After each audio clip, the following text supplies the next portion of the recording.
नमस्कार दोस्तों, आज की वीडियो में हम बताने वाले हैं अगर आप आटा चक्की मिल चलाते हैं तो पत्थर को कब बदलना चाहिए, कब नहीं बदलना चाहिए। क्योंकि बहुत सारे भाई हैं जो कि नए नए अगर आटा चक्की मिल खोले हैं तो उनको अंदाजा और अनुभव नहीं होता कि कैसे पता करें कि अब पत्थर को बदलना चाहिए।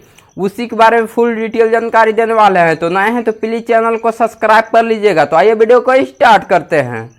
वैसे अगर बात की जाए दोस्तों कि पत्थर को कब बदलना चाहिए तो वैसा फिक्स टाइम नहीं होता है। फिर भी हम आपको एक अनुमान देने की कोशिश करेंगे कि आपको पत्थर को कब बदलना चाहिए। क्योंकि जैसा कि आप देख सकते हैं, अगर आपको पत्थर अगर अच्छा क्वालिटी का निकलता है तो ये जो आप देख सकते हैं पत्ती ये जो है कि यहाँ तक सटेगा, यानी हार्डली से 1 इंची रहेगा। उसके बाद आप चाहिएगा तो बदल सकते हैं, क्योंकि उसके बाद आपको माल में भी बहुत कम घिंचने लगता है। जो कि आप यहाँ पर देख सकते हैं, ये जो आप देख सकते हैं छोर, ये जो ढलान है अगर यहाँ पर अगर ये सट जाता है अगर चक्की को टकाई करते हुए, और इसके बाद इसी के बरोबर इधर भी हो जाता, थोड़ा सा या इस अपेक्षा यहाँ पर हल्का सा ऊंचा होता है, तभी आपको माल घिंचेगा। वहीं अगर टकाई करते हुए अगर आपको यहाँ तक ठेक गया, यानी आपको समझ सकते हैं कि आपको चक्की खत्म हो चुका, आपको नया बदलना चाहिए। फिर भी ये जो आप देख सकते हैं हम पहले ही बदल चुके हैं। जो कि आप देख सकते हैं अगर अच्छा खासा अगर ये पत्थर रहता तो नहीं हो पाते 2-3 से 4 कुटन और भी चलता। जो कि आप देख सकते हैं इसके खराब होने की बात की जाए तो ये जो आप देख सकते हैं दाना छोड़ने लगा था। ये जो आप देख सकते हैं इस पत्थर में दाना नहीं छोड़ रहा था, पर ये जो आप देख सकते हैं ये पत्थर है जो कि इसके ये घूमता हुआ पत्थर है, जो कि बहुत कम चांस रहता है खराब होने का। और ये जो आप देख सकते हैं अस्थाई पत्थर है, जो कि आप देख सकते हैं ये दाना छोड़ने लगा था। इसके कारण क्या हुआ था कि मोटा गेहूं देने लगा था, अच्छा तरह से नहीं पिसा हो रहा था, तो उसी कारण हमें बदलना पड़ा। वहीं अगर कैपेसिटी की बात की जाए कि अगर आप एक दफ़े में टकाई कीजिएगा तो कितना माल देगा, तो वो पत्थर के क्वालिटी के अनुसार देगा। वैसे इसकी अगर बात की जाए तो ये हमारा 20 इंची का आटा चक्की मिल है, तो ये इसकी अगर कैपेसिटी की बात की जाए तो एक दफ़े अगर हम टकाई करते थे तो करीब मान सकते हैं कि 35 से 40 है, या अच्छा खासा से अगर टकाई होता था तो मान सकते हैं कि 50 क्विंटल के आसपास ये एक दफ़े चक्की के कुटान में इतना माल देता था। वहीं अगर इसकी बात की जाए कि ऑल टाइम इसको आप कितना माल पीस कर निकाल सकते हैं, तो हमारी बात की जाए तो ये करीब 7 से 8 कुटन चला था। इसके बाद ये दाना छोड़ने लगा था, जो कि बहुत सारे पत्थरों में शिकायत आता ही आता है। जो कि आज मतलब करीब मान सकते हैं 350 से 400 क्विंटल के आसपास मैंने इससे गेहूँ पीसा था।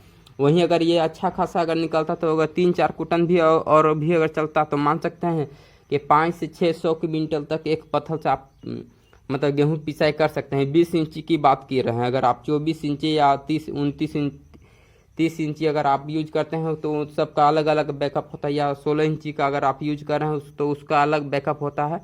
पर हम अपने अनुसार से बात कर रहे हैं। वैसे बात की जाए तो ये जो आप देख सकते हैं ये जो पत्ती दोनों ज्वाइंट यहाँ पर अगर सड़ जाता है तब आपको चेंज करना पड़ेगा, वरना अगर दाना छोड़ने लगा तो आपको तो कभी भी चेंज करना पड़ेगा, उसका कोई कैपेसिटी नहीं होता है। और वो इसीलिए अगर आपको कोई भी अगर पत्थर लेते हैं तो आप कोशिश कीजिए कि अच्छा खासा कंपनी का पत्थर ले, ताकि आपको लंबा टाइम तक दे। नहीं तो आपको अगर बार बार चेंज करने में आपको पैसा भी ज़्यादा खर्चा होगा। कंपनी का पत्थर लेने में थोड़ा बहुत तो आपको खर्चा ज़्यादा पड़ेगा ही पड़ेगा, पर आप कोशिश करें कि आप अच्छा कंपनी का ही पत्थर लें। जैसा कि आप लोग देख सकते हैं दोस्तों, ये जो चक्की आप देख रहे हैं हम चक्की को टकाई करने के लिए खोले हुए हैं। जो कि आप देख सकते हैं यहाँ पर जामा आटा होने लगा। इसका कारण ये हुआ कि थोड़ा सा नीचे हल्का सा गड्ढा ज़्यादा हो गया है। अब चक्की लगभग 1 या 2 कुटन बाद हमें नया चेंज करना पड़ेगा। जो कि आप देख सकते हैं लगभग ना के बराबर ही बचा हुआ है, जो कि आप देख सकते हैं नीचे भी लगभग सट चुका है। इसकी अगर टकाई की बात की जाए तो ये जो देख सकते हैं ऊपर रोड में हार्डली से 2 इंची छोड़कर इसे टकाई करना पड़ता है। जो कि आप देख सकते हैं कितना मात्रा में इसमें आटा चिपकने लगता है। चिपकने के कारण बात की जाए तो अभी के टाइम में जैसे क्या होता है कि कभी कभी एक आध मेहराया हुआ या नमी गेहूँ रहता है, उसी कारण यहाँ पर आटा जामा हो जाता है।